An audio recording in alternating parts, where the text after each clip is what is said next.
नमस्कार साथियों, मैं हूं दिनेश और आप मेरे साथ में हैं। आज आर्ट एंड कल्चर का जो टॉपिक अपन ने सीरीज स्टार्ट की थी उसका पार्ट दूसरा पढ़ने के लिए। तो अपन पढ़ रहे हैं आर्ट एंड कल्चर का पहला टॉपिक भाषा और साहित्य। भाषा और साहित्य का अगला पार्ट पढ़ रहे हैं, जिसके अंदर अपन ने शुरुआत के अंदर 10 प्रश्न देखे थे और उस प्रश्नों के आधार पर जो विकल्प अपन को दिए गए थे उनका विश्लेषण किया था। आइए देखते हैं कि उन प्रश्नों को देखते हुए चलते हैं, फिर आगे के प्रश्नों को शुरू करते हुए चलेंगे। तो पहला प्रश्न अपन ने पिछली क्लास के अंदर देखा था कि राजस्थानी हिंदी साहित्य शब्दकोश के संपादक कौन है। तो इसका अपन ने जवाब देखा था कि सीताराम लालस, और इस तमाम ऑप्शन के बारे में अपन ने पिछली क्लास के अंदर डिटेल से अपन ने जान लिया था। अब अपन सिर्फ प्रश्न को देखेंगे, उनका सही आंसर क्या उसको टिक करते हुए चलेंगे और 10 प्रश्नों तक ऐसे चलेंगे। फिर 11वें 12वें अगले प्रश्नों को फिर इन ऑप्शन के आधार पर अपन अच्छे से विश्लेषण करते हुए चलेंगे। तो दूसरा प्रश्न है, राजस्थान की बोलियों का वैज्ञानिक अध्ययन करने वाला पहला विद्वान कौन था। तो अपन ने इसके बारे में पिछले वीडियो के अंदर जाना था कि G.A. ग्रेसन साहब, ऑप्शन डी इसका एकदम सही आंसर है। अगला प्रश्न है, बेली कृष्ण रुक्मिणी किस भाषा का ग्रंथ है। तो बेली कृष्ण रुक्मिणी की ये पृथ्वीराज राठौड़ का ग्रंथ है और इसका सही जवाब है उत्तरी मारवाड़ी। तो इसका सही जवाब क्या होगा, option B is correct answer. सुमेलित कीजिए। अब जैसे कि अपन ने देखा था कि पगपेरू किसकी रचना है, मणिभद्र साहब की। लेल फ्रांस किसकी रचना है, कन्हैयालाल सेठे साहब की। और राम रंजारी किसकी रचना है, तो ये सूर्यमल मिश्रण की रचना है। जैसा कि मैंने आपको बताया था कि सूर्यमल मिश्रण और कन्हैयालाल सेठे साहब की तमाम ग्रंथों को आपको मुक्त जबानी याद करना है, क्योंकि इनके प्रश्न कहीं ना कहीं हर एग्जाम्स के अंदर बनते ही बनते हैं। ठीक है, तो अगला प्रश्न क्या है, अगला प्रश्न है, पद्मावत किसके द्वारा लिखी गई ग्रंथ है। तो ये पद्मावत आप सभी लोगों को याद है क्योंकि इसके ऊपर मूवी बन रखी है और ये बहुत सुर्खियों में रही थी। मलिक मोहम्मद जायसी की रचना है और इस ग्रंथ को उन्होंने 1540 के अंदर लिखा था और इस ग्रंथ के अंदर 1303 के अंदर जो मेवाड़ का प्रथम साकाबा था उसकी तमाम जानकारी अपन को देखने को मिलती है। अगला प्रश्न है, बातारी फुलवारी नामक ग्रंथ के रचयिता कौन है। पिछली वीडियो के अंदर क्या हुआ था कि मैंने आपको इन ऑप्शंस के बारे में तमाम जानकारी दे दी, जो भी डिटेल इनके बारे में बन रही थी वो मैंने बता दिया था, लेकिन इसका जो आंसर था वो मैंने टिक करना रह गया। तो बातारी फुलवारी नामक ग्रंथ के रचयिता कौन है, विजयदान देता साहब। ठीक है, विजयदान देता साहब की 4 ग्रंथ ऐसे हैं जिनके ऊपर मूवियां बन रखी हैं, तो उनको आपको ध्यान से याद कर लेना क्योंकि ये प्रश्न बनता है। तो कौन सी है वो 4 पुस्तकें, एक तो पहेली, एक है चरणदास चोर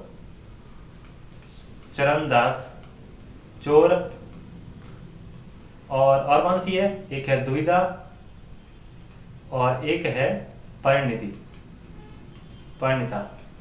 चोपड़ा। ठीक है, परिणिता। तो ये 4 इनकी रचनाएं हैं जिनके ऊपर राजस्थानी भाषा के अंदर फिल्म बन रखी हैं।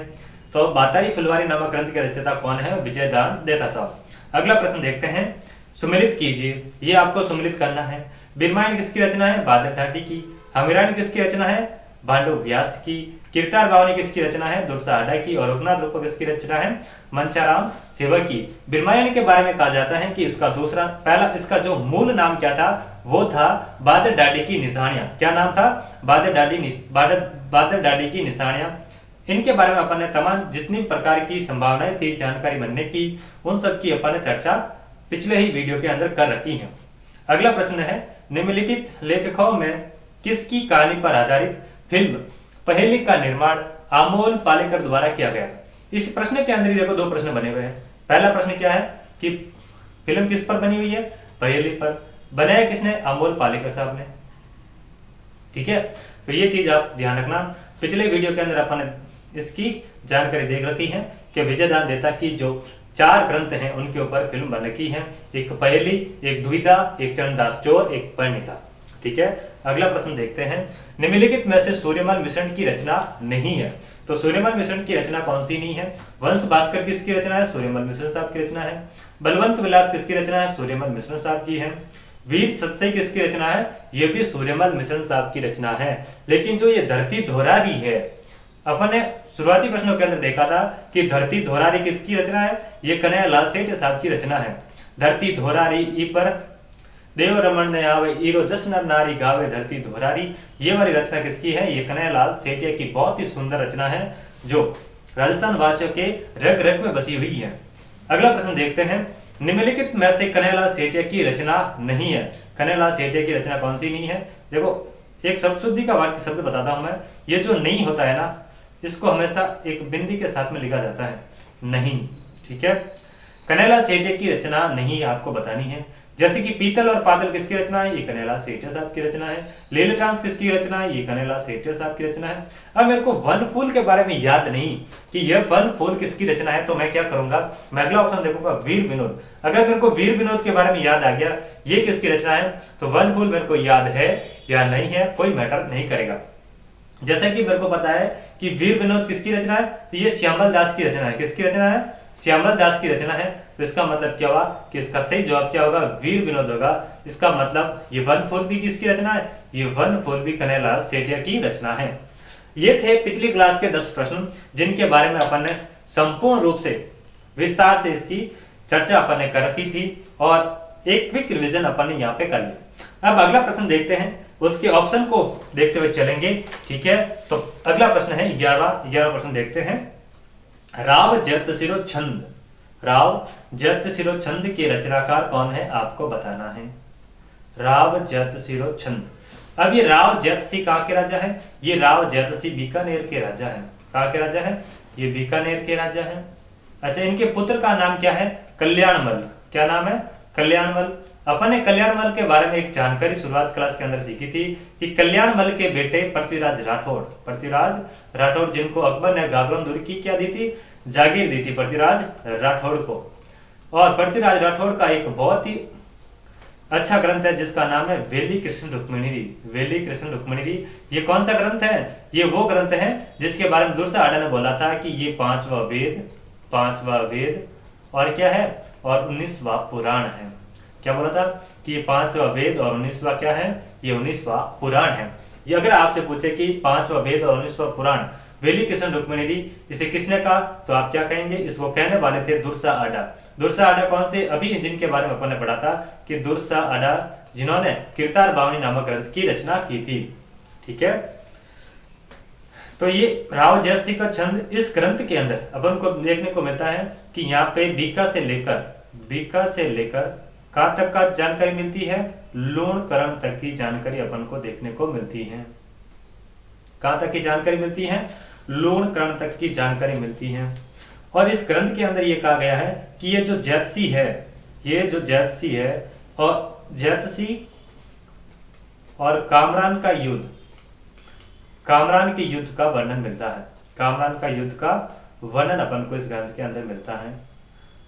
ठीक है, अब आपके सामने ऑप्शन है जग्गा खिड़िया, बिट्टू सूजा, शिवदास काटर, ईश्वरदास बारट।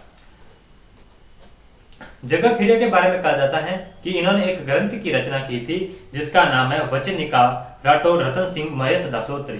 क्या नाम है? वचनिका राठौड़ रतन सिंह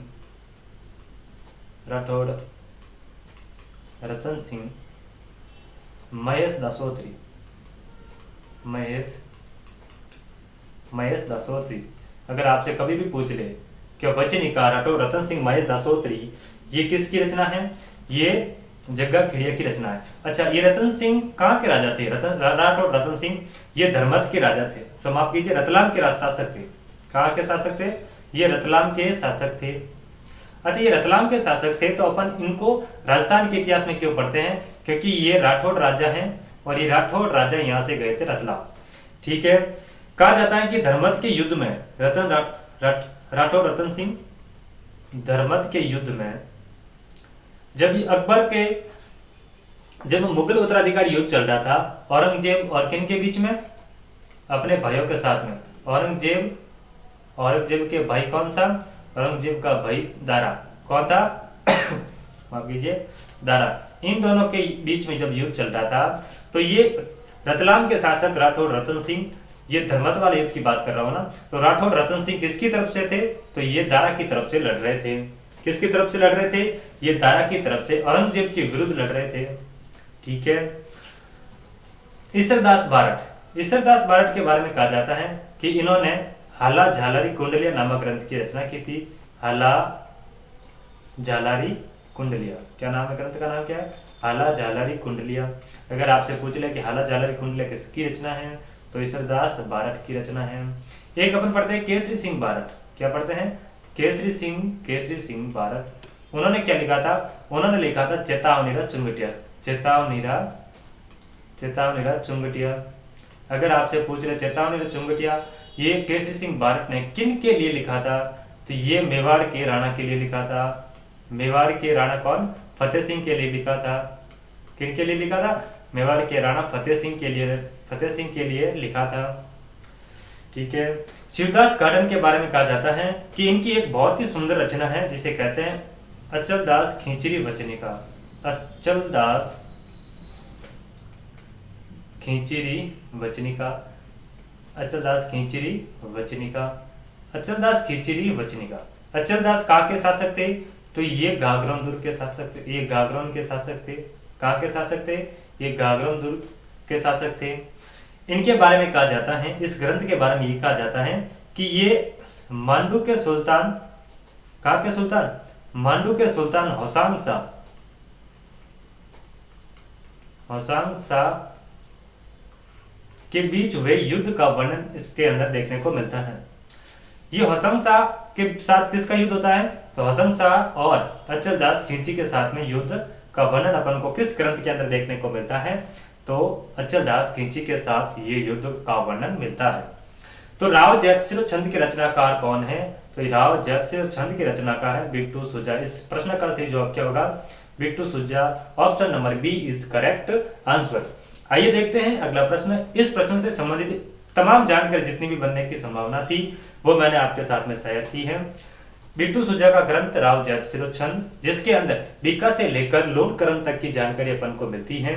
राव जयसिंह के पुत्र कल्याणमल जो अकबर की बीकानेर की तरफ से अकबर की अधीनता स्वीकार करते हैं और अपने पुत्र पृथ्वीराज राठौड़ को अकबर की सेवा में भेजता है मुगल दरबार में। ठीक है। आइए देखते हैं अगला प्रश्न। अगला प्रश्न क्या लिखा? अगला प्रश्न है ढोला मारूरी बाप, ढोला मारूरा दुआ, ढोला मारवाड़ी चौपाई। ये जो जितने भी संभावना थी कि ढोला मारू से संबंधित कितने प्रकार के प्रश्न बन सकते हैं वो मैं सब एक साथ में लेके आ गया, ताकि जो आपका कंफ्यूजन है वो दूर हो जाए। ठीक है। ढोला मारूरी बाप, अब बातें ज्यादा कौन करता है? ये बातें करता है खुशहाल चंद्र। कौन करता है बातें ज्यादा? खुशहाल चंद्र बातें ज्यादा करता है। ये जो कवि लोग होते हैं ना, ये हमेशा दुआएं करते हैं। और चौपाई तो कुशल लाभ की चौपाई है। लाभ चौपाई में क्या है? चौपाई में लाभ है। चौपाई में क्या है? चौपाई में लाभ है। इस तरीके से आप इस प्रश्न को याद रख सकते हैं। कवि कलोल के बारे में कहा जाता है कि डिंगल भाषा का प्रथम काव्य है। क्या है? ये डिंगल भाषा का प्रथम काव्य है। कौन सा? ये ढोला मारूरी दुआ। इसके बारे में आप यानी ऐसे लिख सकते हैं कि डिंगल भाषा का। अब ये डिंगल भाषा क्या होती है इसके बारे में अब थोड़ी देर बाद में सीखेंगे कि डिंगल कहाँ पे बोली जाती है, डिंगल क्या होता है, पिंगल क्या होता है। ये डिंगल भाषा का क्या है? ये डिंगल भाषा का प्रथम काव्य ग्रंथ है। फर्स्ट काव्य ग्रंथ क्या है? प्रथम काव्य ग्रंथ है। इतनी सी जानकारी आपको इस प्रश्न से संबंधित याद रखनी है। इसके बारे में एक और चीज याद रख सकते हैं कि ढोला मारवाणी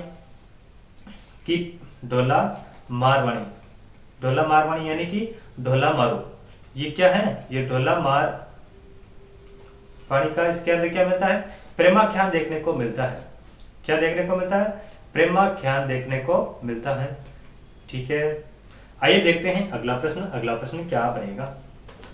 अगला प्रश्न वही सेम चीज, इसके अंदर मैं फिर से वही कंफ्यूजन पेयर लेके आया हूं ताकि आपको जितना भी हो सके आपका कंफ्यूजन क्लियर हो जाए। देखो हमीर से संबंधित जितने भी ग्रंथ थे वो मैं लेके आ गया। हमीर रसों के प्रश्न क्या है? निम्नलिखित में से सुमेलित नहीं है। सुमेलित नहीं है वो आपको बताना है। हमीर रसों किसका है? सारंगधर का है, बिल्कुल सही है। हमीर हट किसका है? हमीर हट चंद्रशेखर का है, बिल्कुल सही है। हमीर हट किसका है? चंद्रशेखर का है, बिल्कुल सही है। हमीर मध्य मर्दन किसका है? हमीर मध्य मर्दन जयसिंह का है, बिल्कुल सही है। और हमीर महाकाव्य किसका है? तो हमीर महाकाव्य नयन चंद्र सूरी का। इसका मतलब क्या है? उपरोक्त सभी सही हैं। उपरोक्त सभी सही हैं। क्या हमीर रासो किसका है? हमीरासो सारंगधर का है। अच्छा, हमीरासो को दो लोगों ने लिखा था, हमीरासो को सारंगधर ने भी लिखा था और जोधराज थे इन्होंने भी क्या लिखा था, हमीरासो नामक ग्रंथ की रचना इन्होंने भी की थी। चंद्रशेखर की रचना का नाम है हमीरहट, जयसिंह की रचना का नाम है हमीर मदमर्दन और नयन चंद्र सूरी की रचना का नाम है हमीर महाकाव्य, हमीर महाकाव्य। अच्छा, हमीर से संबंधित एक दो किताबें और मेरे को याद आती हैं, वह आप लिख दो हमीरायन। अपन शुरुआती क्लास के अंदर हमीरायन की एक ग्रंथ का नाम सीखा था कि हमीरायन किसकी है, अपन ने शुरुआत के अंदर मिलान किया था, तो वो किसकी थी, भांडव व्यास की थी। किसकी थी, भांडव व्यास की रचना थी हमीरायन की। आप इसको अगला ऑप्शन लिख सकते हैं।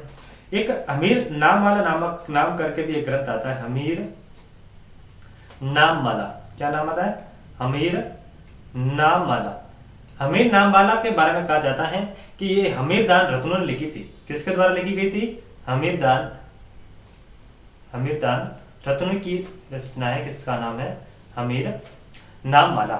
ये हमीर से संबंधित जितने भी ग्रंथ हैं वो मैंने आपके सामने लिख दी है। हमीर रासो जोधराज के द्वारा लिखा गया था।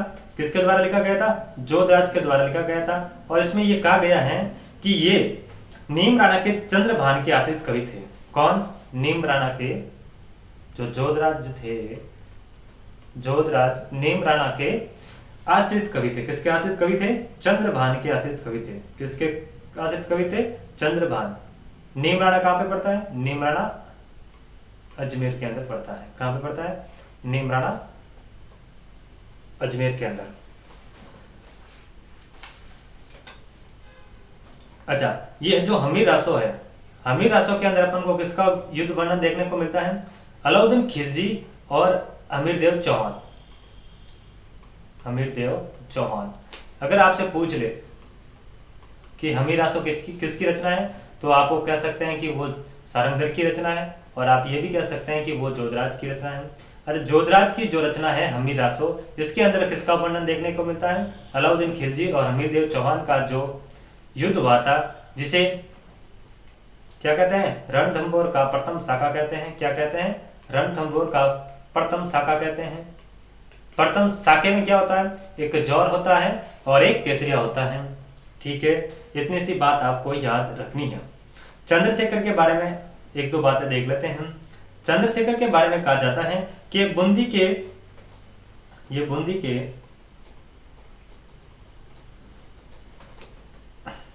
के शासक राव सुरजन के क्या थे, आश्रित कवि थे।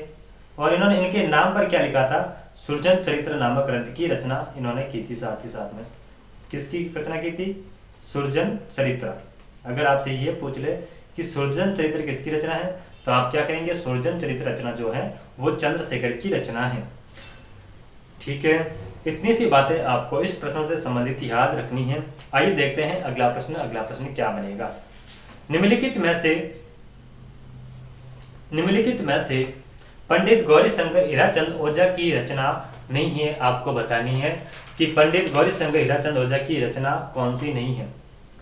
प्राचीन लिपिमाला पंडित गौरीशंकर हीराचंद ओझा साहब की रचना है। राजपुताने का इतिहास, ये भी ओझा साहब की रचना है। सिरोही राज्य का इतिहास, ये भी। तो इसका मतलब क्या, उपरोक्त सभी किसकी रचना है, उपरोक्त सभी ये पंडित गौरीशंकर हीराचंद ओझा साहब की रचनाएं हैं। ठीक है, आइए देखते हैं अगला प्रश्न। अगला प्रश्न क्या बनेगा, हाला झालारी कुंडलिया। आपको बताना है कि कौन से युग्म सुमेलित नहीं है। हाला झालारी कुंडलिया ये किसकी रचना है, ये ईश्वरदास बारठ की रचना है, मतलब इसका ऑप्शन एकदम सही है। गुण भाषा किसकी रचना है, ये हेम कवि की रचना, बिल्कुल सही है।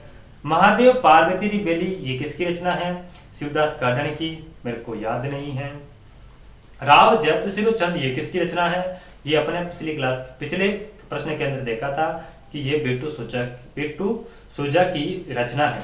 अगर ये बिट्टू सुजा की रचना राव जयप्रसिद्ध चंद है, तो इसका मतलब महादेव पार्वती री बेली, ये ऑप्शन आपका क्या हो गया, ये गलत हो गया। मतलब इस प्रश्न का सही जवाब क्या हो जाएगा, option number C is correct answer. हाला झालारी कुंडलिया ईश्वरदास बारठ के द्वारा लिखी गई थी। गुण भाषा किसकी रचना, हेम कवि। और ये हेम कवि किसके शासक में, किसके दरबारी विद्वान थे, तो ये जोधपुर के गज सिंह के, जोधपुर के शासक कौन, जोधपुर के शासक गज सिंह के दरबारी विद्वान थे। जोधपुर के शासक गज सिंह के दरबारी विद्वान थे कौन? हेम कवि, जिन्होंने क्या लिखा था? गुण भाषा नामक ग्रंथ की रचना की थी। शिवदास गार्डन के बारे में अपन देखते हैं कि इन्होंने किसकी रचना की थी? अचल दास खींचरी वचनिका। किसकी? अचल दास खींचरी वचनिका। अपन ने इसके अंदर पिछले प्रश्न के अंदर चर्चा की थी कि ये मांडू के सुल्तान होशांग शाह के बीच हुए युद्ध का वर्णन अपन को किसके अंदर देखने को मिलता है? अचल दास खींची की वचनिका। और किसके साथ युद्ध हुआ? ये मांडू के सुल्तान कौन? होशांग शाह। क्या नाम है? होशांग शाह। ठीक है, इतनी सी जानकारी आपको इस शिवदास गार्डन साहब से याद रखनी है। शिवदास गार्डन साहब की रचना अचल दास खींचरी वचनिका। अगर महादेव पार्वती बेली शिवदास गार्डन साहब की नहीं है तो ये महादेव पार्वती किसकी रचना है? तो ये महादेव पार्वती बेली की रचना है माफ कीजिए,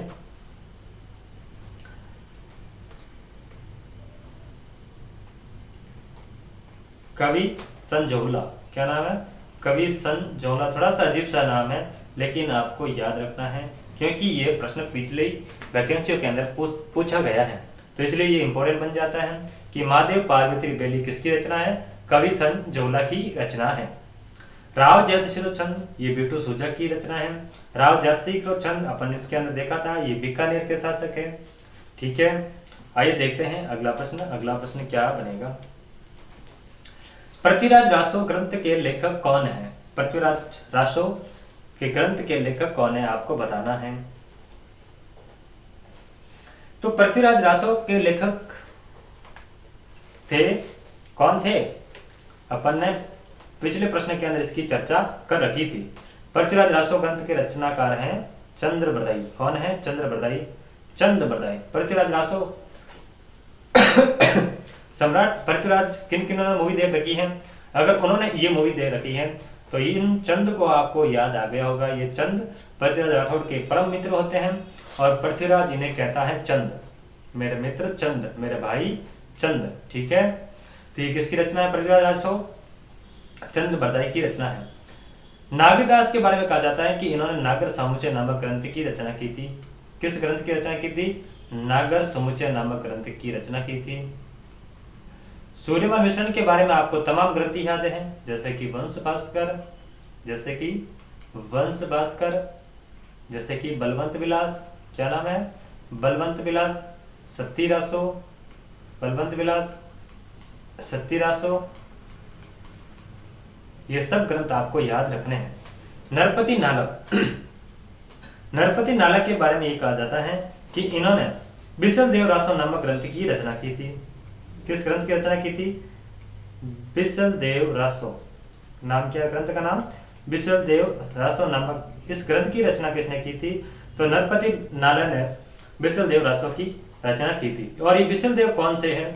तो आप सब लोग जानते हैं कि ये विग्रहराज चतुर्थ है। विग्रहराज चतुर्थ को अपन किस नाम से जानते हैं? बिसल देव के नाम से भी इनको पुकारते हैं, तो ये विग्रहराज चतुर्थ। ठीक है, इस ग्रंथ के अंदर अपन को विग्रहराज के साथ में उनकी रानी महारानी का नाम क्या है? राजमती। क्या नाम था? राजमती। और इन दोनों का अपन को क्या देखने को मिलता है? प्रेमाख्यान देखने को मिलता है। ये क्या है? एक प्रेम गाथा है। किनकी प्रेम गाथा है अगर आपसे पूछे तो ये विग्रहराज की महारानी जिनका नाम था राजमती और विग्रहराज की प्रेम गाथा का वर्णन अपन को देखने को मिलता है। तो इस प्रश्न का सही जवाब क्या है? चंद्रबरदाई। पृथ्वीराज रासो किसकी रचना है? तो ये चंद्रबरदाई की रचना है, पृथ्वीराज रासो। ठीक है, आइए बढ़ते हैं अगले प्रश्न की ओर। अगला प्रश्न, निम्नलिखित को सुमेलित कीजिए। अब आपको बताना है, कुछ अकादमी मैंने आपके लिए लेकर आया हूं कि राजस्थान संगीत नाटक अकादमी कहाँ है। अब जोधपुर के लोग थोड़ा नाटक तो करेंगे, तो संगीत नाटक जोधपुर। अगर सिर्फ राजस्थान संगीत अकादमी आ जाए तो जयपुर चले जाना, और इसके साथ में नाटक आ जाए, थोड़े से नाटक तो जोधपुर वाले करते ही हैं। भारतीय लोक कला मंडल ये कहाँ पे है? भारतीय लोक कला मंडल नाम आ जाए तो बीकानेर चले जाना, और राजस्थान राज्य अभिलेखागार नाम आ जाए तो बीकानेर आ जाना। कहाँ आ जाना? बीकानेर आ जाना। अब राजस्थान संगीत अकादमी की स्थापना कब की गई थी? तो ये 1950 के अंदर की गई थी।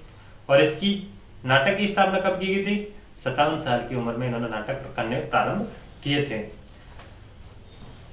राजस्थान राज्य अभिलेखागार जो कि बीकानेर के अंदर है, इसकी स्थापना कब की गई थी? 1955 के अंदर।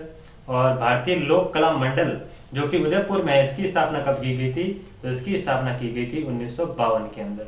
कब की गई थी? 1955 के अंदर, 1957 के अंदर और 1950 के अंदर। आपको इतनी सी जानकारी इन अकादमियों से संबंधित याद रखनी है, ठीक है। अगर अकादमियों से संबंधित और कुछ प्रश्न बनेंगे, जैसे कि आपसे पूछता है कि ये पत्रिका किस संस्थान के द्वारा निकाली जाती है, तो वो चीजें भी मैं आपके लिए लेके आऊंगा जो इसका तीसरा पार्ट बनेगा उसके अंदर, ठीक है। निम्नलिखित में से सुमेलित को छांटिए। किसको छांटना है? असुमेलित को छांटना है कि सुमेलित कौन सा नहीं है। अब बताओ, राज विनोद किसका है? सदाशिव भट्ट का। वीर विनोद किसका है? श्यामल दास का। प्रेम विनोद किसका है? छत्र कंवरी का। दंपति विनोद किसका है? श्रीधर व्यास का। अब आपको बताना है कि इनमें से असुमेलित कौन सा है। आपको क्या बताना है कि असुमेलित कौन सा है। वीर विनोद किसकी ग्रंथ है? ये सदाशिव भट्ट की है, बिल्कुल सही है।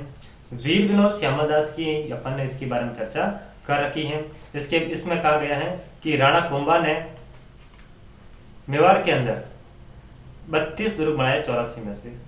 अगर आपसे पूछ ले कि 84 में से 32 दुर्गों का निर्माता कौन है, तो वीर विनोद के अकॉर्डिंग राणा कुंभा इस के माफ कीजिए दुर्गों का निर्माता है। प्रेम विनोद किसकी रचना है? छत्र कंवरी की रचना है।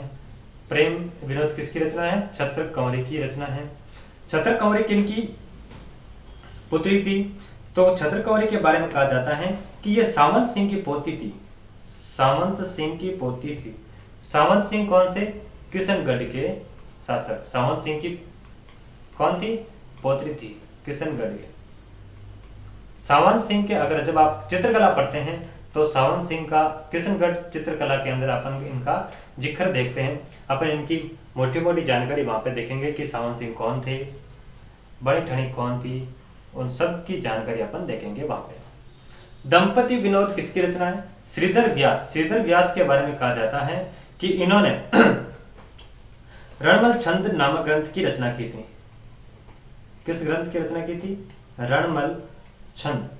अगर आपसे पूछ ले कि रणमल छंद किसकी रचना है, तो रणमल छंद रचना है श्रीधर व्यास की। तो इनमें से असुमेलित कौन सा है?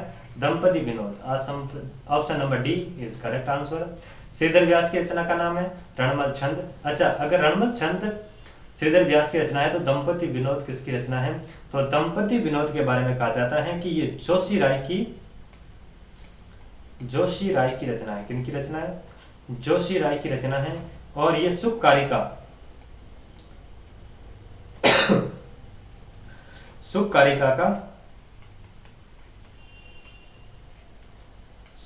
का क्या है?